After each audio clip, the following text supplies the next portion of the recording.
প্রিয় শিক্ষার্থীরা, আসসালামু আলাইকুম। তোমাদের সবাইকে ঢাকা কলেজ অনলাইন ক্লাসে স্বাগতম জানাচ্ছি। আমি লায়লা নার্গিস কামাল, সহযোগী অধ্যাপক, অর্থনীতি বিভাগ, ঢাকা কলেজ। একাদশ শ্রেণীর যে সমস্ত ছাত্ররা মানবিক এবং বাণিজ্য শাখায় আছো এবং যারা অর্থনীতি নিয়েছ, আমি আজ তাদের ক্লাস নিচ্ছি। অর্থনীতি প্রথম পত্র আমরা পড়ছি। অর্থনীতি প্রথম পত্রের যে দশম অধ্যায় আছে মুদ্রা ও ব্যাংক, এটি নিয়ে আমরা আলোচনা করছিলাম। গত ক্লাসগুলোতে আমরা মুদ্রা নিয়ে আলোচনা করেছি। মুদ্রা কাকে বলে, মুদ্রার কার্যাবলী, বিহিত মুদ্রা ও আমানত, মুদ্রার চাহিদার যোগানের উপাদান, এবং এরপরে আমরা জেনেছিলাম আরভিং ফিশারের অর্থের পরিমাণ তত্ত্ব সম্পর্কে। আজ আমরা আলোচনা শুরু করছি ব্যাংক সম্পর্কে। ব্যাংকের যে টপিক নিয়ে আজ আমরা আলোচনা করব সেটি হচ্ছে আমাদের কেন্দ্রীয় ব্যাংক বা সেন্ট্রাল ব্যাংক সম্পর্কে। তো কেন্দ্রীয় ব্যাংক বা সেন্ট্রাল ব্যাংক সম্পর্কে জানার আগে চলো আমরা একটু জেনে নেই আমরা ব্যাংক বলতে কি বুঝি। দ্রব্য বিনিময়ের যুগে যখন দ্রব্যের মাধ্যমে সমস্ত ধরনের লেনদেন সম্পাদিত হতো, তখন ব্যাংকের যেমন অস্তিত্বও ছিল না, এর প্রয়োজনীয়তাও তেমনি ছিল না। পরবর্তীতে যখন অর্থ বিনিময়ের মাধ্যম হিসাবে স্বীকৃতি লাভ করে, দেখা যায় তখনই যে ব্যাংকের ব্যবসার যে প্রয়োজনীয়তা সেটি দেখা যায়। অর্থ যেমন বিনিময়ের মাধ্যম হিসাবে কবে সর্বজন গ্রাহ্য হয়েছে তার আমরা সঠিক কোনো তারিখ বলতে পারি না, ঠিক তেমনিভাবে নিশ্চিতভাবেও বলা যায় না যে ব্যাংক ব্যবসাটি আসলে কবে শুরু হয়েছে। তবে অনেকেই মনে করেন যে আমরা যে ব্যাংক শব্দটি ইংরেজিতে ব্যবহার করি, এর উৎপত্তিটি হয়েছে জার্মান শব্দ ব্যাংক থেকে। আবার বেশিরভাগ চিন্তাবিদ বা অর্থনীতিবিদদের মতে যে ইটালীয় শব্দ ব্যাংকো থেকে, এই যে ইটালীয় শব্দটা আমরা দেখছি ব্যাংকো, এটি থেকে ব্যাংক শব্দটির উৎপত্তি হয়েছে। কেননা তারা মনে করেন যে প্রাচীনকালে ইটালিতে ইহুদি যে মহাজন ছিলেন, তাদের মহাজনী ব্যবসাটি ছিল খুব জমজমট। তারা এই ব্যাংকো বা লম্বা, এই শব্দটির অর্থ হচ্ছে ব্যাংকো শব্দটির লম্বা টুল বা বেঞ্চ। তো এরপর ওপরে বসেই তারা তাদের মহাজনী কাজ করবারটি করত, এই জন্য এই নামটির উৎপত্তি হতে পারে। এবং এই ইটালীয় মহাজনরা পরবর্তীতে ইংল্যান্ডে চলে আসেন এবং এখানেও তারা ওই বেঞ্চ বা টুল বা চেয়ারের উপর বসেই তার এই ব্যাংকিং কার্যক্রমটি বা মহাজনী কার্যক্রমটি আসলে প্রচলন করতেন, এবং সেই বেঞ্চিং থেকেই ব্যাংকিং বা এই ব্যাংক শব্দটির উৎপত্তি হয়ে থাকে। তো এরা হচ্ছে আসলে বলা যায় যে ব্যাংকিংয়ের একদম প্রথম দিকের পূর্বসূরি। আর এরপরে এখন যে আমরা আধুনিক ব্যাংকের রূপটি দেখছি, এর পূর্বসূরি হচ্ছে কিন্তু আসলে স্বর্ণকাররা। ইংল্যান্ডেই দেখা যায় যে প্রথম দিকে মানুষজন স্বর্ণকারদের নিকট তারা তাদের স্বর্ণ জমা রাখত, এবং এর বিনিময়ে কী হতো, স্বর্ণকাররা তাকে একটা রসিদ দিত, এবং যখন তারপরে তারা স্বর্ণটি আনতে যেত ওখান থেকে, সেই রসিদটি দেখাতো, রসিদটি ফেরত দিয়ে তারা স্বর্ণ নিয়ে আসতো। এবং স্বর্ণ জমা দেওয়ার এই যে রসিদটি, সেটি অনেক সময় পরবর্তীতে দেখা গেল যে অর্থের পরিবর্তে দেনা পাওনা মেটানোর কাজে সেটি ব্যবহার হতে থাকে। এবং ধীরে ধীরে স্বর্ণকারদের প্রতি জনগণের আস্থা বেড়ে যাওয়াতে তারা কি করে, যে সামান্যটুক জমা রাখতো তার সবটুকু তুলে না এনে কিছু অংশ তুলে নিয়ে আসতো, আর কিছুটা স্বর্ণকারের কাছে জমা দিয়ে রেখে দিত। এবং অভিজ্ঞতা থেকে তখন স্বর্ণকাররা দেখলেন যে তাদের নিকট যে গচ্ছিত স্বর্ণের পরিমাণের তুলনায় বেশি স্বর্ণের আমানত রসিদ বাজারে ছাড়া যায়, কেননা লোকজন যে পরিমাণ স্বর্ণ জমা রাখে তার পুরোটাই তুলে নেয় না। এ অবস্থায় স্বর্ণকাররা কী করলেন যে তারা বেশি সংখ্যক আমানত রসিদ ছাপিয়ে জনগণকে ঋণ দিতে সক্ষম হলেন। এই যে ব্যবস্থাটি আমরা স্বর্ণকারদের দেখতে পাচ্ছি, এটি কিন্তু প্রকৃতপক্ষে আসলে আধুনিক যে ব্যাংক ব্যবসা তার পূর্বরূপ। এই ব্যাংক শব্দটির যে সংজ্ঞা দিতে গেলে আমরা এটিকে ব্যাপক অর্থেও ব্যবহার করতে পারি, আবার সংকীর্ণ অর্থেও ব্যবহার করতে পারি। আমরা যদি ব্যাপক অর্থে ব্যাংক বলতে কি বোঝাই, তাহলে বলা যায় যে সমস্ত প্রতিষ্ঠান জনসাধারণের উদ্বৃত্ত অর্থ জমা রাখে এবং এই সংগৃহীত অর্থ ঋণ হিসাবে জনসাধারণ এবং ব্যবসায় প্রতিষ্ঠানের নিকট সরবরাহ করে টাকা করে সৃষ্টি করে, তাকে আমরা বলে থাকি আসলে ব্যাংক। এবং ব্যাংক এই যে জনগণের উদ্বৃত্ত অর্থটি জমা রাখছে এবং সেই অর্থ আবার অন্যদেরকে, ব্যবসায়ীদেরকে বা জনগণকে ঋণ হিসেবে প্রদান করছে, এই কারবারটা করে দেখেই, অর্থাৎ এই ঋণের কারবার করে দেখেই ব্যাংকে কিন্তু বলা হয় যে ঋণের ব্যবসা। আর যদি ব্যাংকের আমরা বলি যে সংকীর্ণ অর্থে সেটিকে তার আইনগত ভিত্তি থেকে আমরা বলতে পারি, কেননা প্রত্যেক দেশেই একটা নির্দিষ্ট করে আইন করে দেওয়া আছে যে কোন প্রতিষ্ঠানকে আমরা ব্যাংক বলে অভিহিত করব। একজন লোক ইচ্ছা করে কাউকে ঋণ দেওয়া শুরু করলো, তাহলে সে ব্যাংকার বা ব্যাংক প্রতিষ্ঠান গড়ে তুলতে পারবে তা কিন্তু নয়। সেটার জন্য সেই দেশের কেন্দ্রীয় ব্যাংক যে আইনটি করে সেটি মেনে যিনি ব্যবসা পরিচালনা করবেন তিনি সেটি আসলে ব্যাংক হিসাবে প্রতিষ্ঠা লাভ করবে। তো চলো এখন আমরা দেখি যে বিভিন্ন অর্থনীতিবিদ আমাদের ব্যাংক সম্পর্কে কি সংজ্ঞা দিয়েছেন। প্রথমে আমরা দেখতে পাচ্ছি প্রফেসর ক্রেন ক্রসের সংজ্ঞাটি। সেখানে বলা হচ্ছে যে ব্যাংক হলো আর্থিক মধ্যস্থতাকারী, ধার ও ঋণের কারবারি। অর্থাৎ ব্যাংক হচ্ছে আর্থিক মধ্যস্থতাকারী। কাদের মাঝখানে আর্থিক মধ্যস্থতাকারী? যারা অর্থ জমা দিচ্ছে আর যারা ঋণ নিচ্ছে, এই দুই পক্ষের মাঝখানে আর্থিক মধ্যস্থতাকারী হচ্ছে ব্যাংক। তারা তাদের সঙ্গে কিসের কারবার করে? ধার এবং ঋণের কারবারটি করে থাকে। এরপরে আমরা দেখব আমাদের অর্থনীতিবিদ ক্রাউথারের সংজ্ঞা। উনি বলেছেন ব্যাংক হলো তার নিজের ও অন্য লোকের ঋণের কারবার করে। অর্থাৎ উনি বলছেন যে ব্যাংক কী করে? নিজের এবং অন্য লোকের সঙ্গে কি হচ্ছে? তারা ঋণের কারবার করে। অর্থাৎ ব্যাংক মূলত ঋণের কারবার করে থাকে বলেই ক্রাউথার বলেছেন। এরপরে আমরা দেখতে পাচ্ছি যে ব্যাংক সম্পর্কে যে সার্বিক ধারণাটি আমরা পেলাম সেটি এখানে আমরা লিখেছি যে ব্যাংক হলো এমন একটি আর্থিক প্রতিষ্ঠান যা স্বল্প সুদের হারে ব্যক্তি বা প্রতিষ্ঠানের অর্থ জমা রাখে ও উচ্চ সুদের হারে ব্যক্তি বা প্রতিষ্ঠান বা গোষ্ঠীকে ঋণ প্রদান করে মুনাফা অর্জন করার পাশাপাশি বিনিময়ের বিভিন্ন মাধ্যম সৃষ্টি করে, বিনিময় বিল বাট্টা করে, অর্থ এক স্থান বা প্রতিষ্ঠান হতে অন্য স্থান বা প্রতিষ্ঠানে স্থানান্তর করে ও অন্যান্য আর্থিক লেনদেন সংক্রান্ত কার্যাদি পরিচালনা করে। তাহলে এখানে আমরা বলতে পারছি যে ব্যাংক হলো একটি আর্থিক প্রতিষ্ঠান যে কিনা কি করছে? স্বল্প সুদের হারে ব্যক্তি বা প্রতিষ্ঠানের অর্থ জমা রাখে। অর্থাৎ তাহলে ব্যাংক হচ্ছে একটি আর্থিক প্রতিষ্ঠান যেটি কিনা কি করবে? স্বল্প সুদের হারে যে ব্যক্তি জমা রাখলো তাকে স্বল্প টাকা সুদ হিসাবে দিবে সে জমা রাখার প্রেক্ষিতে, এবং উচ্চ সুদের হারে ব্যক্তি বা প্রতিষ্ঠান বা গোষ্ঠীকে ঋণ প্রদান করে মুনাফা অর্জন করবে। অর্থাৎ আমি যদি ব্যাংকে টাকা জমা রাখি তাহলে ব্যাংক ধরে নিয়ে আমি 100 টাকা আমাকে বৎসরে 4 টাকা সুদ দিবে, আর যাকে 100 টাকা ধার দিল তার কাছ থেকে সে 10% হারে সুদ আদায় করবে। তাহলে এই যে গ্যাপটা হলো, অর্থাৎ 10% এবং 4%-এর গ্যাপ হচ্ছে 6%।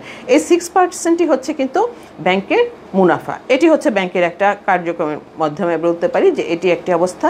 তারপর আবার বলা হচ্ছে যে পাশাপাশি বিনিময়ের বিভিন্ন মাধ্যম সৃষ্টি করে। ব্যাংক বিনিময়ের মাধ্যম সৃষ্টি করে। আমরা এটা জেনেছিলাম যে ব্যাংক বিনিময়ের বিভিন্ন মাধ্যম, যেমন আমরা বলেছিলাম মুদ্রা, চেক, এগুলো সৃষ্টি করে থাকে। তারপর হচ্ছে আমাদের যে বিনিময় বিলটা আছে সেটি ব্যাংক বাট্টা করে দেয়। এছাড়া অর্থ এক স্থান বা প্রতিষ্ঠান হতে, অর্থাৎ এক জায়গা থেকে এক ব্যাংক থেকে আরেক ব্যাংকে বা এক জায়গার এক ব্যাংক থেকে আরেক দেশের এক জায়গায় ব্যাংকে সেটি স্থানান্তর করে, প্লাস আমাদের অন্যান্য যে আর্থিক লেনদেন সংক্রান্ত কার্যাবলী আছে সেগুলো সবই সম্পাদন করে। সুতরাং তাহলে ব্যাংকের আমরা দেখতে পাচ্ছি যে এখানে শুধুমাত্র ব্যাংক এক ধরনের না, ব্যাংক তাহলে অনেক ধরনের হয়ে যাচ্ছে। কাজের ভিত্তিতেই বুঝতে পারছি। একটি ব্যাংকের কথা আমরা বলছি যারা স্বল্প সুদের হারে ব্যক্তি বা প্রতিষ্ঠানে অর্থ জমা রাখছে এবং উচ্চ সুদের হারে ব্যক্তি বা প্রতিষ্ঠান গোষ্ঠীকে ঋণ প্রদান করে মুনাফা অর্জন করছে। আবার একটা বলছি আমরা যে বিনিময়ের বিভিন্ন মাধ্যমও সৃষ্টি করে, বিনিময় বিল বাট্টা করে এবং অর্থ এক স্থান থেকে আরেক স্থানে প্রতিষ্ঠানে স্থানান্তর করে থাকে। তাহলে এই হচ্ছে আমাদের মোটামুটি যে ব্যাংক কাকে বলে। এখন একটি দেশে দেখা যায় যে এই যে মুদ্রা বাজারটা থাকে কোনো দেশের, সেই মুদ্রা বাজারের শীর্ষে আসলে অবস্থান করে হচ্ছে আমাদের কেন্দ্রীয় ব্যাংক। এবং আধুনিক যুগে কেন্দ্রীয় ব্যাংক হচ্ছে প্রত্যেকটি স্বাধীন দেশের জন্য একটি অপরিহার্য বস্তু। সুতরাং দেখা যায় যে দেশের ব্যাংক ব্যবস্থার নিয়ন্ত্রণ এবং তত্ত্বাবধায়ক হিসাবে অবশ্যই আমাদের কেন্দ্রীয় ব্যাংকটি অপরিহার্য। কারণ কেন্দ্রীয় ব্যাংক ছাড়া কোনো দেশের সরকারের যে আর্থিক নীতি আছে সেটি বাস্তবায়ন করা সম্ভব হয় না। যখন আমরা দেখলাম যে মুদ্রা বিনিময়ের মাধ্যম হিসাবে স্বীকৃতি লাভ করলো, তখন ইউরোপের বিভিন্ন দেশে কিছুটা অপ্রাতিষ্ঠানিক রূপে ব্যাংক ব্যবস্থা গড়ে উঠল এবং দেখা গেল এই অপ্রাতিষ্ঠানিক রূপে ব্যাংক ব্যবস্থা গড়ে ওঠার দরুন সেই দেশগুলোতে আর্থিক কিছু বিশৃঙ্খলা সৃষ্টি হলো এবং তখনই মূলত ইউরোপের বিভিন্ন দেশ চিন্তাভাবনা করলো যে এই আর্থিক যে অনিয়ম বা বিশৃঙ্খলা মুদ্রার ফলে সৃষ্টি হয়েছে তার জন্য একটি ব্যবস্থাপনা প্রয়োজন এবং সেই চিন্তাধারা থেকে আসলে কিন্তু এই কেন্দ্রীয় ব্যাংকের উৎপত্তি বা জন্ম হয়। দেখা যায় যে 1656 খ্রিস্টাব্দে সুইডেনে রিস ব্যাংক অফ সুইডেন নামে প্রথমে একটি সেন্ট্রাল ব্যাংক স্থাপিত হয়। এরপরে দেখা যায় যে 1694 খ্রিস্টাব্দে ইংল্যান্ডে ব্যাংক অফ ইংল্যান্ড নামে আমাদের কেন্দ্রীয় ব্যাংক একটি স্থাপিত হয় এবং 1844 খ্রিস্টাব্দে এই ব্যাংক অফ ইংল্যান্ডকে জাতীয়করণ করা হয় এবং বলা যায় যে এই যে ব্যাংক অফ ইংল্যান্ডকে জাতীয়করণের মাধ্যমে সরকারিকরণ করা হলো এর মাধ্যমেই কিন্তু আসলে কেন্দ্রীয় ব্যাংক তার সুসংহত যে রূপটি আছে সেটি আসলে প্রতিষ্ঠা পায়। এই জন্য অনেকে বলেন যে আসলে কেন্দ্রীয় ব্যাংক 19 শতক থেকেই সেটির যাত্রা শুরু। আর আমাদের বাংলাদেশে যে কেন্দ্রীয় ব্যাংকটি আছে সেই কেন্দ্রীয় ব্যাংকটির নাম হচ্ছে বাংলাদেশ ব্যাংক। তোমরা নিশ্চয়ই এই নামটি অনেক শুনেছ। আমাদের এই বাংলাদেশ ব্যাংকটি আমরা যখন 1971 সালে স্বাধীনতা লাভ করি তারপরে 1972 সালে প্রেসিডেন্টের একটি অর্ডিন্যান্স 127 নম্বর অর্ডিন্যান্স বা আদেশের বলে এই বাংলাদেশ ব্যাংক আমাদের কেন্দ্রীয় ব্যাংক নামে প্রতিষ্ঠিত হয়েছে। তো এই হচ্ছে মোটামুটি আসলে আমাদের কেন্দ্রীয় ব্যাংকগুলো কিভাবে আসে বা কিভাবে উৎপত্তি লাভ করেছে সে সম্পর্কে আমরা জানলাম। তবে ব্যাপারটা হচ্ছে যে কেন্দ্রীয় ব্যাংকের যদি আমি সংজ্ঞা দিতে যাই তাহলে দেখা যাবে যে আসলে এর সংজ্ঞা দেওয়াটা একটু দুরূহ হয়ে যায়। আমরা বলতে পারছি ঠিকই যে কেন্দ্রীয় ব্যাংক হচ্ছে আমাদের মুদ্রা বাজারের শীর্ষ অবস্থানকারী ব্যাংক এবং এটি নোট প্রচলন করা এর একমাত্র কাজ এবং অর্থনৈতিক স্থিতিশীলতা রক্ষা করা কেন্দ্রীয় ব্যাংকের কাজ, এভাবে আমরা বলে থাকি।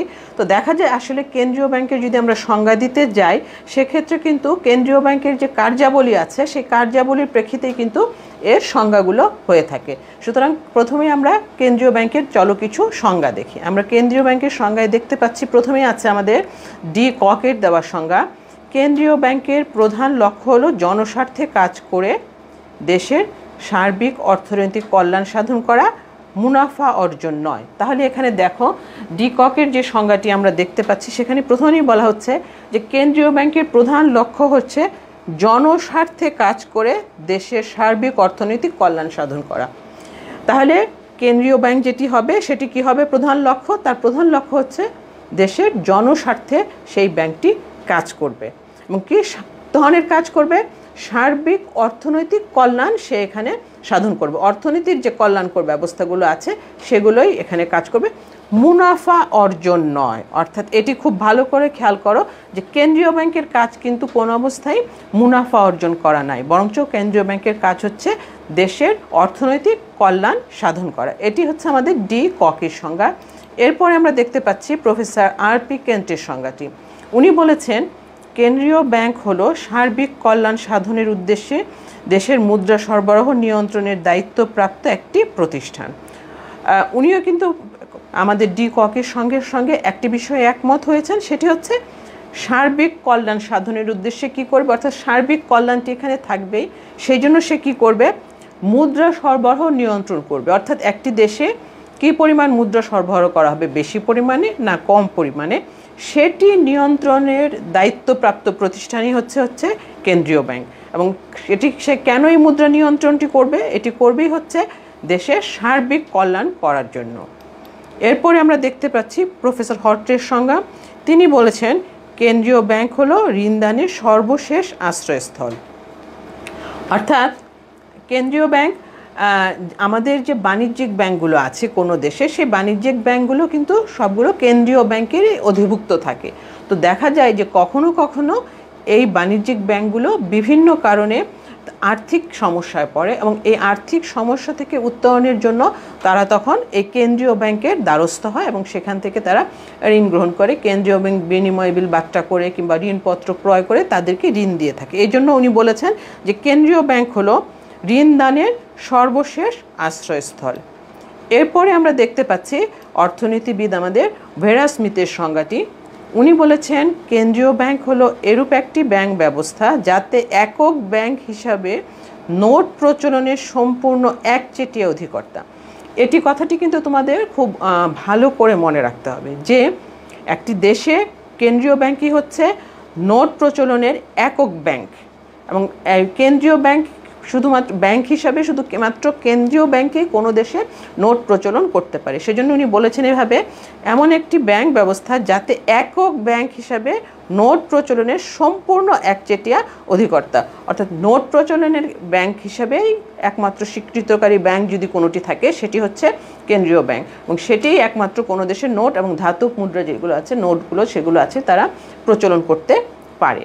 তাহলে এই যে আমরা কেন্দ্রীয় ব্যাংকের বিভিন্ন সংজ্ঞাগুলো বিভিন্ন অর্থনীতিবিদের পড়লাম, এটি সবগুলো যদি আমরা একসাথে করি তাহলে যে রূপটি দাঁড়ায় সেটি হচ্ছে কেন্দ্রীয় ব্যাংক হলো এমন একটি আর্থিক প্রতিষ্ঠান যা সরকারের ব্যাংক হয়ে রাষ্ট্রের সামষ্টিক কল্যাণে কাজ করে, মুদ্রার প্রচলন ও নিয়ন্ত্রণ করে, ঋণের সরবরাহ নিয়ন্ত্রণ করে, মূল্যস্তর স্থিতিশীল রাখে এবং দেশের অর্থনৈতিক উন্নয়নের কার্যক্রম পরিচালনা করে।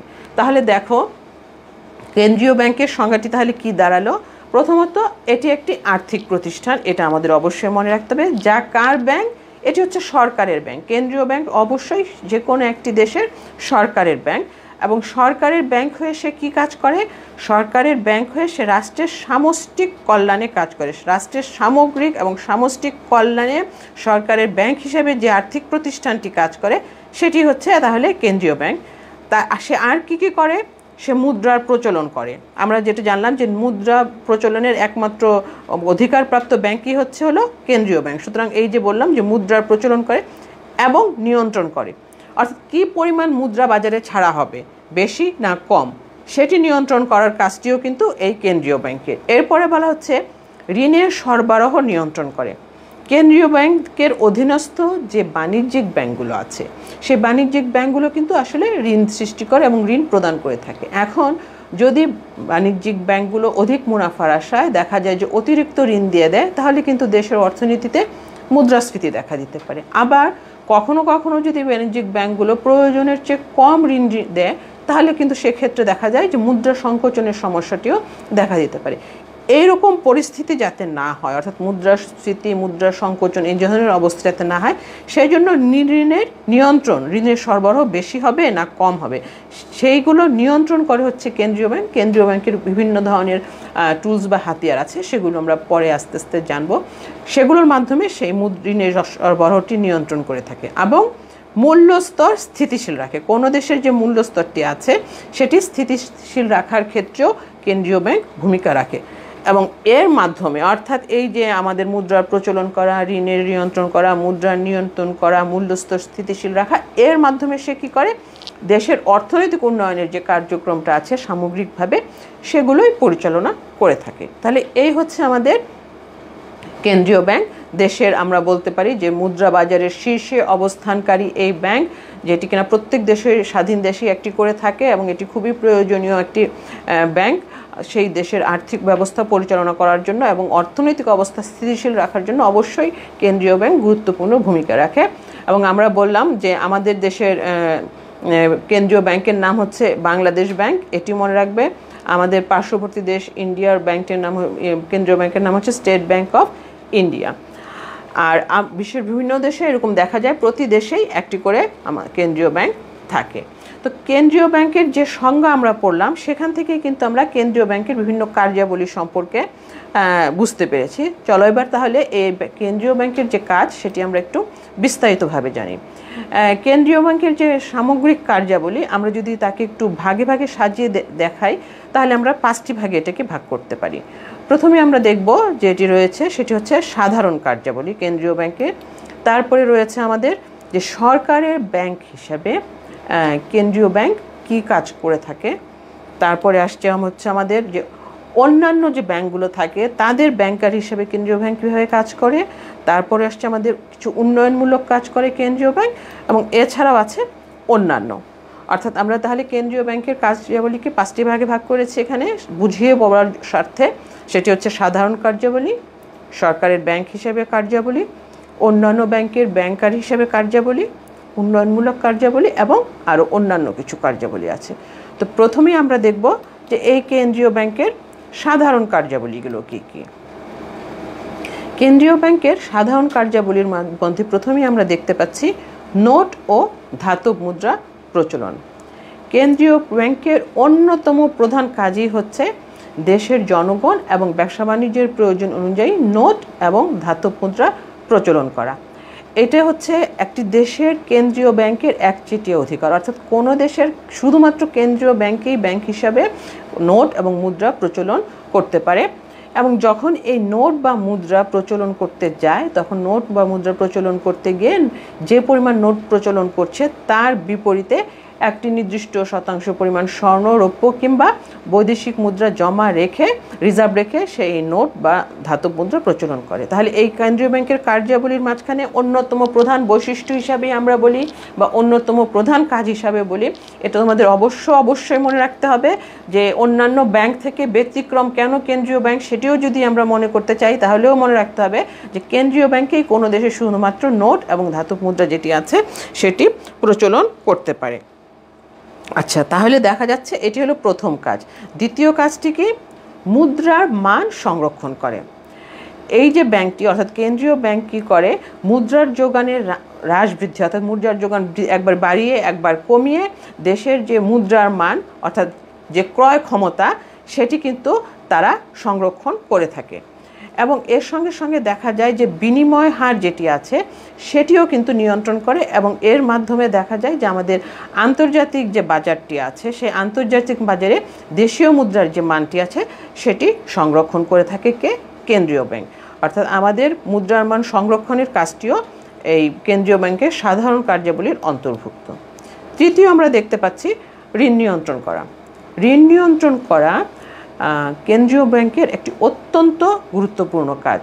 কারণ দেখা যায় যদি সঠিকভাবে ঋণ নিয়ন্ত্রণ করা না যায় অর্থাৎ বাণিজ্যিক ব্যাংক যে সৃষ্ট ঋণ করে সেগুলো তাদের মুদ্রার যোগান তারা বেশি ঋণের যোগান তারা বেশিও দিতে পারে আবার কমও দিতে। এই ধরনের বেশি ঋণ দেওয়া বা প্রয়োজনের চেয়ে কম ঋণ যদি দেওয়া হয় তাহলে দেখা যায় দেশের যে অর্থনৈতিক স্থিতিশীলতা আছে সেটি পুরোপুরি বিনষ্ট হয়ে যায়।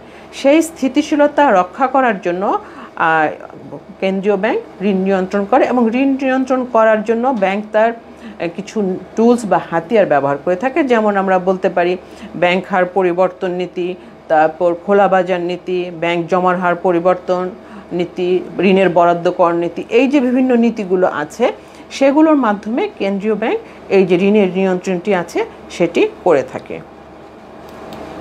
এবং এটিও কিন্তু আসলে ঋণ নিয়ন্ত্রণ করাটি কিন্তু কেন্দ্রীয় ব্যাংকের অত্যন্ত গুরুত্বপূর্ণ একটি কাজ। এরপরে যে কাজটি করে থাকে সেটি হচ্ছে মুদ্রা বাজার নিয়ন্ত্রণ। এই যে কেন্দ্রীয় ব্যাংক আছে সেটি কিন্তু মুদ্রা বাজারের অভিভাবক হিসাবে কাজ করে। আমরা প্রথমেই বলেছিলাম যে মুদ্রা বাজারের শীর্ষে অবস্থান করে যে ব্যাংক সেই ব্যাংকটি হচ্ছে কিন্তু কেন্দ্রীয় ব্যাংক। এই মুদ্রা বাজারকে পরিচালনা করা, নিয়ন্ত্রণ করা এবং যে ব্যাংকের দেশে যে মুদ্রা থাকবে কি পরিমাণ সেটি এবং ঋণের পরিমাণ কীরকম হবে সেটি নিয়ন্ত্রণ করা, মুদ্রার যে যোগান হবে বা মুদ্রা সরবরাহ হবে তার স্থিতিশীলতা রক্ষা করা, বিনিময় হার নির্ধারণ করা, এই সমস্ত কাজেই কিন্তু করার মাধ্যমে তিনি কি করে থাকে কেন্দ্রীয় ব্যাংক মুদ্রা বাজারটাকে নিয়ন্ত্রণ করে থাকে। এবং বিভিন্ন ব্যাংক এবং আর্থিক প্রতিষ্ঠান যেগুলো আছে তাদের কার্যাবলী কিন্তু পর্যবেক্ষণ করে যে তারা সঠিকভাবে সেই কাজটি করছে কিনা। এভাবেই দেখা যায় যে কেন্দ্রীয় ব্যাংক কোনো দেশের মুদ্রা বাজারকে নিয়ন্ত্রণ করে থাকে। এরপরে আমরা যেটি দেখছি বৈদেশিক মুদ্রা নিয়ন্ত্রণ করা। অর্থাৎ আমাদের দেশের সাথে দেখা যায় যে বিভিন্ন দেশের যে বাণিজ্যগুলো আছে বাণিজ্য করার জন্য যে বিভিন্ন দেশের সঙ্গে যখন আমরা বিনিময়গুলো করি তখন সেটি করা হয় কিন্তু বৈদেশিক মুদ্রার মাধ্যমে। এবং এই বৈদেশিক মুদ্রার মাধ্যমে যে বৈদেশিক মুদ্রার যে মানটি আছে সেটি নিয়ন্ত্রণ করার কাজটিও করে থাকে হচ্ছে কেন্দ্রীয় ব্যাংক। তারপরে হচ্ছে আমাদের দাম স্তরের স্থিতিশীলতা রক্ষা করা। অর্থাৎ একটি দেশে যে দ্রব্যমূল্য আছে সেখানে যে দাম স্তরটি আছে সেটি স্থিতিশীল পর্যায়ে যাতে থাকে সেই জন্য কেন্দ্রীয় ব্যাংক ব্যবস্থা নিয়ে থাকে। অর্থাৎ বিভিন্ন স্টেপ গ্রহণ করে সেখানে দেখা যায় যে দাম স্তরে স্থিতিশীলতাটি সে রক্ষা করে থাকে। অর্থাৎ মুদ্রা সরবরাহের উপর নিয়ন্ত্রণ আরোপ করে কেন্দ্রীয় ব্যাংক দেশে দাম স্তরে স্থিতিশীলতা রক্ষা করে এবং এই উদ্দেশ্যেই কিন্তু দেখা যায় যে মুদ্রা বাজারে মুদ্রা সরবরাহ নিয়ন্ত্রণ করে থাকে কেন্দ্রীয় ব্যাংক। এগুলো হচ্ছে আমাদের কেন্দ্রীয় ব্যাংকের সাধারণ কার্যাবলী। এরপরে চলো দেখি আমরা কেন্দ্রীয় ব্যাংকের যে কেন্দ্রীয় ব্যাংক অন্যান্য ব্যাংকের বা সরকারের ব্যাংক হিসাবে কেন্দ্রীয় ব্যাংক কি কাজ করে থাকে। সরকারের ব্যাংক হিসাবে কেন্দ্রীয় ব্যাংক বিভিন্ন ধরনের কাজ আসলে করে থাকে, আমরা দেখে থাকি।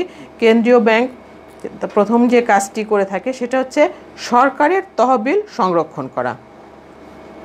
কেন্দ্রীয় ব্যাংক সরকারের ব্যাংকার হিসাবে কাজ করে এবং এই ব্যাংক সরকারের আয় ব্যয়ের যে হিসাবটি সেটি রাখে।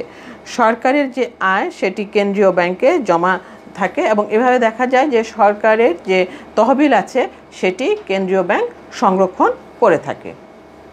এরপরে যেটি আছে সেটি হচ্ছে অর্থ জমা, গ্রহণ এবং স্থানান্তর করা। সরকারের ব্যাংক হিসেবে কেন্দ্রীয় ব্যাংক যে বিভিন্ন খাতগুলো আছে সেই বিভিন্ন খাত থেকে সরকারের রাজস্ব এবং পাওনা সে জমা করে রাখে এবং সরকার যখন নির্দেশ দেয় সেই টাকাগুলো বিভিন্ন খাতে প্রদান করে থাকে। অর্থাৎ রাজস্ব আদায়ের টাকা এবং অন্যান্য পাওনা সরকার হিসেবে সে যেমন জমা রাখে, আবার ঠিক তেমনিভাবে সরকারের নির্দেশে এগুলো বিভিন্ন খাতে অর্থ প্রদান করে থাকে। এরপর হচ্ছে সরকারের হিসাব সংরক্ষণ করা। এই ব্যাংক অর্থাৎ কেন্দ্রীয় ব্যাংক সরকারের বিভিন্ন বিভাগ, তারপরে বোর্ড, মন্ত্রণালয় এবং প্রতিষ্ঠান যেগুলো আছে সেগুলোর যথাযথ হিসাব সংরক্ষণ এবং পরিচালনা করে থাকে। অর্থাৎ সরকারের হিসাব সংরক্ষক হিসাবে কেন্দ্রীয় ব্যাংক সরকারের ব্যাংক হিসাবে কাজ করে থাকে। এরপরে হচ্ছে সরকারের উপদেষ্টা এবং প্রতিনিধি হিসাবেও এই কেন্দ্রীয় ব্যাংক কাজ করে থাকে। সরকারের উপদেষ্টা হিসাবে বিভিন্ন অর্থনৈতিক কর্মকাণ্ড এবং নীতি নির্ধারণে বিভিন্ন ধরনের পরামর্শ সরকারকে দিয়ে থাকে। এছাড়া দেখা যায় যে দেশ বিদেশে বিভিন্ন বিভিন্ন পক্ষ থাকে, বিভিন্ন সেন্ট্রাল ব্যাংক, বিভিন্ন অন্যান্য ব্যাংকের সাথে যোগাযোগ করা এবং প্রয়োজনীয় চুক্তি সম্পাদনের জন্য সেটি সরকারের উপদেষ্টা এবং প্রতিনিধি হিসাবে কেন্দ্রীয় ব্যাংক কাজ করে থাকে। এরপরে আছে যে সরকারের বিভিন্ন নীতির বাস্তবায়ন। কেন্দ্রীয় ব্যাংক দেখা যায় যে সরকারের যে বিভিন্ন নীতিমালাগুলো আছে সেগুলো বাস্তবায়নের জন্য কাজ করে থাকে। বিশেষ করে দেখা যায় যে সরকারের যে আর্থিক নীতিমালাগুলো আছে সেই আর্থিক নীতিমালা প্রয়োজনীয় যে কি পরিমাণ তথ্য দরকার সেই প্রয়োজনীয় তথ্য এবং পরামর্শগুলো কেন্দ্রীয় ব্যাংক দেয় এবং এর পাশাপাশি এই যে নীতিমালা প্রণয়ন করা হয়েছে সেটি বাস্তবায়নের জন্য কেন্দ্রীয় ব্যাংক গুরুত্বপূর্ণ ভূমিকা পালন করে থাকে এবং এজন্য বলা হয় যে কেন্দ্রীয় ব্যাংক সরকারের সামগ্রিক যে প্রশাসন আছে তার একটি বিশেষ অঙ্গ, যা সরকারের আর্থিক নীতিমালা বাস্তবায়নের ক্ষেত্রে একটি গুরুত্বপূর্ণ ভূমিকা পালন করে থাকে। তাহলে সরকারের ব্যাংক হিসাবে কেন্দ্রীয় ব্যাংক কী কাজ করছে? এক হচ্ছে সরকারের তহবিল সংরক্ষণ করছে, দ্বিতীয়ত অর্থ জমা, গ্রহণ ও স্থানান্তর করছে, সরকারের হিসাব সংরক্ষণ করছে, সরকারের উপদেষ্টা ও প্রতিনিধি হিসেবে কাজ করছে এবং সরকারের বিভিন্ন নীতির বাস্তবায়নও করে থাকছে হচ্ছে এই কেন্দ্রীয় ব্যাংক। এরপর আমরা দেখতে পাচ্ছি যে সরকারের ঋণের উৎস হিসাবে কাজ করে হচ্ছে এই কেন্দ্রীয় ব্যাংক। দেখা যায় যে অনেক সময়ই সরকারের বিভিন্ন কারণে ঋণের প্রয়োজন হয়। তো সরকারের যখন ঋণের প্রয়োজন হয় তখন কিন্তু কেন্দ্রীয় ব্যাংক সরকারকে বিভিন্ন উৎস থেকে ঋণ প্রদান করে থাকে। এই যে সরকারের যে সাময়িক সমস্যাগুলো হয় সেই সরকারকে সেই জন্য ঋণ দিয়ে থাকে। অর্থাৎ আর্থিক সংকটের সময় সরকারকে স্বল্প এবং দীর্ঘমেয়াদী ঋণ দেয়, বিভিন্ন খাত হতে ঋণ সংগ্রহ করে সরকারকে সহযোগিতা করে থাকে এবং ওই যেই ঋণটা দেওয়া হচ্ছে সেটি তত্ত্বাবধানও করে থাকে কেন্দ্রীয় ব্যাংক। তাহলে এই হচ্ছে আমাদের কেন্দ্রীয় ব্যাংক যে সরকারের ব্যাংক হিসেবে কোন কোন কাজগুলো করে থাকে। এরপর আমরা দেখব যে কেন্দ্রীয় ব্যাংক অন্যান্য ব্যাংকের ব্যাংকার হিসাবে কি কি কার্যাবলী করে থাকে। অন্যান্য ব্যাংকের কার্যাবলী হিসাবে যে কাজ করে থাকে সেটি হচ্ছে ব্যাংক গঠন ও সম্প্রসারণ। যদি কোনো নতুন ব্যাংক গঠন করতে চায় তাহলে কিন্তু কেন্দ্রীয় ব্যাংকের নির্দেশক্রমেই সেটি করতে হয়। অর্থাৎ কেন্দ্রীয় ব্যাংকের নির্দেশ ছাড়া কোনো নতুন ব্যাংক গঠিত হতে পারে না। এছাড়াও দেখা যায় যে পুরানো যে ব্যাংকগুলো আছে সেটির যদি কোনো উন্নয়নমূলক কাজ লাগে কিংবা যদি কোনো সম্প্রসারণমূলক কাজ করতে হয় তাহলেও কেন্দ্রীয় ব্যাংকের অনুমতি লাগে। অর্থাৎ কোনো ব্যাংক সম্প্রসারিত করতে চাইলে সেখানে কিন্তু অবশ্যই কেন্দ্রীয় ব্যাংকের অনুমতির প্রয়োজন হয়। দ্বিতীয়ত আমরা দেখছি সদস্য ব্যাংকগুলোর নগদ রিজার্ভের আমানতকারী, অর্থাৎ যে ব্যাংকগুলো কেন্দ্রীয় ব্যাংকের সদস্য হিসাবে থাকে তারা তাদের যে অর্থ আছে তার একটি অংশ সেটি আমাদের কেন্দ্রীয় ব্যাংকে জমা রাখে। অর্থাৎ বাণিজ্যিক ব্যাংকগুলো তাদের আমানতের একটি নির্দিষ্ট অংশ নগদ রিজার্ভ হিসাবে কেন্দ্রীয় ব্যাংকে জমা রাখে এবং প্রয়োজনে তারা এখান থেকে বিভিন্ন ধরনের সুবিধা নিয়ে থাকে। অর্থাৎ যেহেতু যে নগদ রিজার্ভটি রাখে সেটি যদি তখনও তাদের অর্থের প্রয়োজন হয় তাহলে দেখা যায় এখান থেকে তারা অর্থ সংগ্রহ করতে পারে। এরপর হচ্ছে ঋণের সর্বশেষ আশ্রয়স্থল। এই কথাটি আমরা আগেও বোধহয় আরেকবার বলেছি যে যখন বিভিন্ন ব্যাংক নানা রকম আর্থিক সমস্যায় পড়ে, বিশেষ করে বাণিজ্যিক ব্যাংকগুলো যখন বিভিন্ন ধরনের আর্থিক সমস্যায় পড়ে যায় তখন কি করে, তখন তারা কেন্দ্রীয় ব্যাংকের দ্বারস্থ হয়। তখন কেন্দ্রীয় ব্যাংক তাদের বিনিময় বিল বাট্টাকরণ করে কিংবা ঋণপত্র ক্রয় করে তাদেরকে ঋণের ব্যবস্থা করে দেয়। এই জন্যই বলা হয় যে কেন্দ্রীয় ব্যাংক হচ্ছে ঋণের শেষ আশ্রয়স্থল। অর্থাৎ বিভিন্ন যে বাণিজ্যিক ব্যাংকগুলো আছে তাদের আর্থিক সমস্যা মোকাবেলা করার জন্য, যারা অন্যান্য সব জায়গায় যখন ব্যর্থ হয়ে তারা শেষে কেন্দ্রীয় ব্যাংকের দ্বারস্থ হয় এবং কেন্দ্রীয় ব্যাংক তখন তাদেরকে ঋণ দিয়ে সাহায্য সহযোগিতা করে থাকে। এই জন্য এটিকে বলা হয় যে ঋণের সর্বশেষ আশ্রয়স্থল। এরপরে আসছে আমাদের নিকাশ ঘর হিসাবে কাজ করে। কেন্দ্রীয় ব্যাংক দেশের সকল ব্যাংকের অভিভাবক হিসাবে নিকাশ ঘরের মাধ্যমে বিভিন্ন ব্যাংকের মধ্যে যে পারস্পরিক দেনা পাওনাটি হয় সেটি নিষ্পত্তি করে। এই বিষয়টি তোমাদের একটু বোঝার আছে। আসলে দেখা যায় যে প্রতিদিনের যে দৈনন্দিন লেনদেনগুলো হয় এর মাধ্যমে বিভিন্ন ব্যাংক এবং বিভিন্ন ব্যাংকের বিভিন্ন শাখার মধ্যে কিছুটা দেনা পাওনার সৃষ্টি হয়। অর্থাৎ আমরা যদি মনে করি যে অগ্রণী ব্যাংক সোনালী ব্যাংকের নিকট, আবার সোনালী ব্যাংক রূপালী ব্যাংকের নিকট, রূপালী ব্যাংক সোনালী ব্যাংকের নিকট দেনা পাওনার সৃষ্টি হলো। তো এই দেনা পাওনাটা যদি প্রত্যেকে আবার নিজে নিজে ইন্ডিভিজুয়ালি মিটিয়ে দিতে চায় তাহলে দেখা যায় যে ব্যাংকিং যে জটিলতা আছে সেটা অনেক বেশি বেড়ে যায়। সেক্ষেত্রে কেন্দ্রীয় ব্যাংককে বলা হচ্ছে যে নিকাশ ঘর হিসেবে কাজ করে। কেন্দ্রীয় ব্যাংক কী করে, এই সমস্ত ব্যাংকগুলোর যে পারস্পরিক দেনা পাওনাটির সৃষ্টি হয় সেটি তারা মিটিয়ে দেয়। এটি একটি নিয়ম অনুযায়ী পরিচালিত হয়। দেখা যায় যে যেখানে বাংলাদেশ ব্যাংক, আমাদের যেহেতু কেন্দ্রীয় ব্যাংক আমরা সেটির উদাহরণটাই নিতে পারি, যে আমাদের বাংলাদেশে যেখানে কেন্দ্রীয় ব্যাংকের শাখাগুলো আছে সেখানে সেই শাখাগুলোতে বিশেষ দিনে বিশেষ নিয়মে সমস্ত ব্যাংকের প্রতিনিধিদের উপস্থিতিতে এই হিসাব বা পাওনা, পারস্পরিক যে হিসাবগুলো থাকে একজন আরেকজনের কাছে দেনা পাওনা থাকে সেটির মীমাংসা করে থাকে।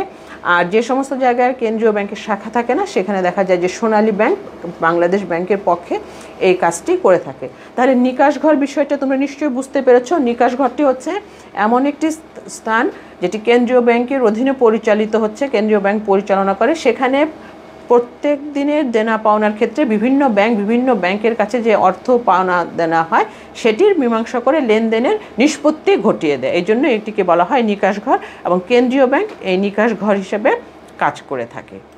এরপর আমরা দেখছি বিভিন্ন উপায়ে তালিকাভুক্ত ব্যাংকগুলোকে সাহায্য করা। যে ব্যাংকগুলো কেন্দ্রীয় ব্যাংকের তালিকাভুক্ত থাকে সেই ব্যাংকগুলোর যে কোনো ধরনের সমস্যাই হোক না কেন সেই সমস্যাগুলোতে দেখা যায় যে কেন্দ্রীয় ব্যাংক তাদেরকে সাহায্য করে। যেমন আমরা একটি দেখলাম যে ঋণের সর্বশেষ আশ্রয়স্থল হিসেবে কাজ করে, তারপর হচ্ছে নিকাশ ঘর হিসাবে কাজ করে এবং অন্যান্য যে আরও সমস্যাগুলো দেখা দেয় ব্যাংকিং কার্যক্রম পরিচালনা করতে গিয়ে সেক্ষেত্রে তালিকাভুক্ত ব্যাংকগুলোকে সাহায্য করে। এভাবে দেখা যায় যে কেন্দ্রীয় ব্যাংক অন্যান্য ব্যাংকের ব্যাংকার হিসেবে বেশ গুরুত্বপূর্ণ ভূমিকা পালন করে থাকে। এরপর আমরা কেন্দ্রীয় ব্যাংকের যে কার্যাবলীগুলো দেখব সেটি হচ্ছে উন্নয়নমূলক কার্যাবলী। উন্নয়নমূলক কার্যাবলীতে প্রথমেই আমরা দেখছি বৈদেশিক বাণিজ্যের উন্নয়ন। অর্থাৎ একটি কেন্দ্রীয় ব্যাংক কোনো দেশের বৈদেশিক বাণিজ্য উন্নয়ন করার জন্য যত রকমের ব্যবস্থা আসলে নেওয়া সম্ভব সেভাবে নিয়ে যায়। এই কেন্দ্রীয় ব্যাংক দেখা যায় দেশের আমদানি ও রপ্তানি অর্থাৎ বৈদেশিক বাণিজ্য প্রসারের জন্য বিভিন্ন ধরনের ব্যবস্থা গ্রহণ করে থাকে। যেমন দেশীয় মুদ্রার যে বিনিময় হারটি আছে সেটি স্থিতিশীল রাখা, দেশের ব্যাংকিং যে ব্যবস্থা আছে সেটির উন্নয়ন করা, বিভিন্ন ধরনের নীতি নির্ধারণ করা, পরিকল্পনা প্রণয়ন করা, এগুলো গ্রহণ করার মাধ্যমে কেন্দ্রীয় ব্যাংক বৈদেশিক বাণিজ্য উন্নয়নের জন্য একটি সচেষ্ট ভূমিকা পালন করে থাকে। এরপরে আমরা দেখতে পাচ্ছি যে কৃষি এবং শিল্প উন্নয়ন, অর্থাৎ শুধু কৃষি আর শিল্পের মধ্যে এটি সীমাবদ্ধ না, এটি দেখা যায় যে বিভিন্ন খাতের উন্নয়নের জন্যই এটি সাহায্য করে থাকে।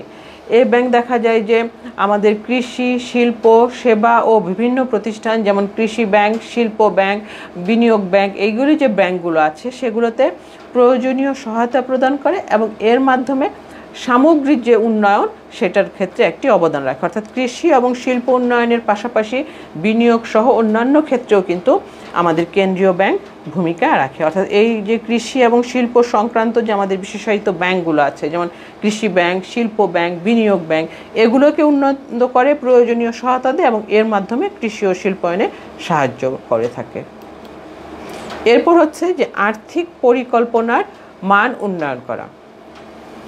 বিভিন্ন সময় সরকারকে দেখা যায় যে বিভিন্ন ধরনের তথ্য এবং রিপোর্ট দেয়, অর্থাৎ দেশের অর্থনৈতিক অবস্থা সম্পর্কে সরকারকে বিভিন্ন তথ্য সরবরাহ করে এবং বিভিন্ন ধরনের পরামর্শও সরকারকে প্রদান করে যে কিভাবে পরিকল্পনা গ্রহণ করলে দেশের আর্থিক উন্নয়নকে পরিকল্পনার মানটি আরেকটু উন্নত হবে। এবং সরকার এই তথ্য এবং পরামর্শের আলোকে যে আর্থিক পরিকল্পনা গ্রহণ করেন এবং তার মাধ্যমে দেশের অর্থনৈতিক উন্নয়ন সহ সামগ্রিক উন্নয়নের জন্য প্রচেষ্টা নিয়ে থাকেন। এরপর হচ্ছে জনশক্তির মান উন্নয়ন।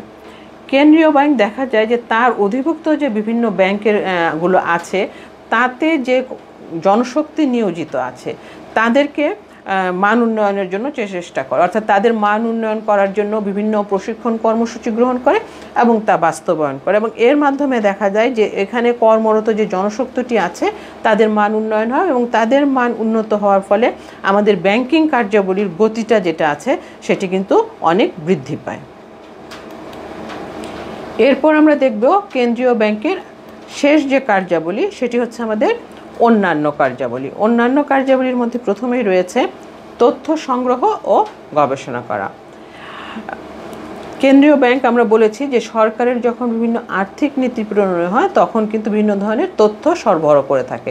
সেই জন্যই দেখা যায় যে কেন্দ্রীয় ব্যাংক আর্থিক নীতি প্রণয়নের সুবিধার জন্য বিভিন্ন ধরনের অর্থনৈতিক গবেষণা কর্ম পরিচালনা করে থাকে এবং এই গবেষণা কর্ম পরিচালনা করার জন্য কিছু প্রয়োজনীয় তথ্য সংগ্রহ করে, সেগুলোকে বিশ্লেষণ করে এবং বিশ্লেষণ করে এখান থেকে তারা যে তথ্য পায় সেই তথ্যটি সরকারকে দিয়ে সহায়তা করে থাকে এবং দেশের অর্থনৈতিক উন্নয়নটা যাতে দ্রুত হয় সেই জন্য প্রয়োজনীয় কর্মসূচি প্রণয়ন করতে সরকারকে পরামর্শ দিয়ে থাকে কেন্দ্রীয় ব্যাংকের যে গবেষণা সেলটি আছে সেইটি।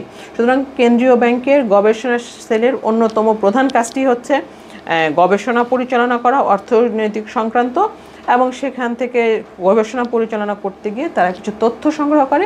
এই তথ্য সংগ্রহ করে গবেষণা করে যে ফলাফল তারা পায় তারই ভিত্তিতে সরকারকে বিভিন্ন পরামর্শ দিয়ে থাকে পরিকল্পনা গ্রহণ করার জন্য।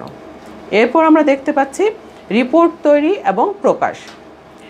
কেন্দ্রীয় ব্যাংক দেখা যায় যে দেশের অর্থনৈতিক ও ব্যাংকিং ব্যবস্থার যে কী অবস্থা, সার্বিক যে কী অবস্থাটা এবং বার্ষিক যে কী কার্যক্রম হয়েছে কোনো দেশে তার উপরে একটি রিপোর্ট তৈরি করে এবং সেটি প্রকাশ করে থাকে এবং পরবর্তীতে সেটি আসলে বিক্রয় হয়। আমরা ব্যাংক সম্পর্কে যদি কোনো তথ্য জানতে চাই তাহলে দেখা যায় যে এই প্রকাশনাগুলো যদি আমরা সংগ্রহ করি তাহলে এই প্রকাশনা থেকে আমরা এই ব্যাংক সংক্রান্ত যে তথ্যগুলো আমাদের প্রয়োজন থাকে, সারা বছরের ব্যাংকিং কী কার্যক্রম হলো বা কী অবস্থা সেগুলো আমরা সেখান থেকেই জানতে পারি।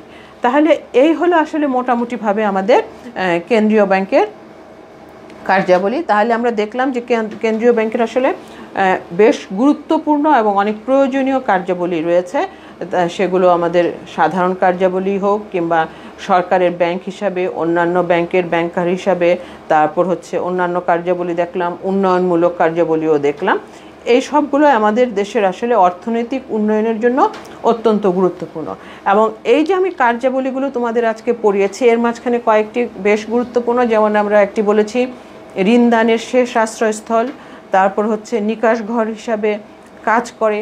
এই যে আমরা ছোট ছোট কাজগুলোর কথা বলেছি এবং যেগুলো ঋণ নিয়ন্ত্রণের কথা বলেছি কেন্দ্রীয় ব্যাংক, মুদ্রাস্তর স্থিতিশীল রাখার কাজটি করে কেন্দ্রীয় ব্যাংক, এই যে কাজের কথাগুলো বলেছি এইগুলো কিন্তু তোমাদের অনেক সময় প্রশ্নে আসে যে কেন্দ্রীয় ব্যাংকে কেন কেন্দ্রীয় ব্যাংকে নিকাশ ঘর বলা হয় বা কেন কেন্দ্রীয় ব্যাংক ঋণদানের শেষ আশ্রয়স্থল হিসেবে চিহ্নিত করা হয়। তো আমি যতটুকু পারি তোমাদের ব্যাখ্যা দিয়েছি এই সম্পর্কে। আমি আশা করি যে তোমরা এই ব্যাখ্যাগুলো বুঝতে পেরেছো।